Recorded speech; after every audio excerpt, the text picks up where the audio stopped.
शूराय चावपिन्दते च नमो वर्णिने च वरूधिने च नमो बिल्बिने च कवचिने च नमः श्रुताय च श्रुतसेनाय च नमो दुन्दुभ्याय च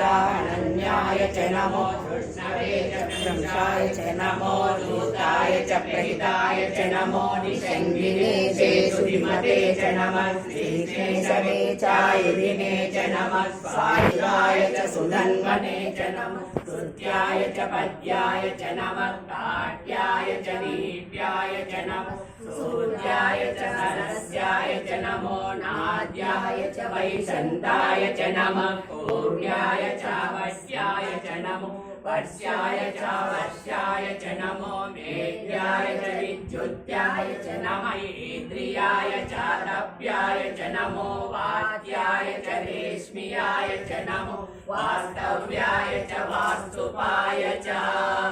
ओम हर हर हर हर ओम नमः सोमाय च रुद्राय च नमः ताम्राय च अरुणाय च नमः शृङ्गाय च पशुपतये च नमः उग्राय च भीमाय च नमो अग्रे वदाय च दूरे वदाय च नमो हन्ते च हनीयसे च नमो वृक्षेभ्यो हरिकेशेभ्यो नमस्ताराय नमः शम्भवे च नमो भवे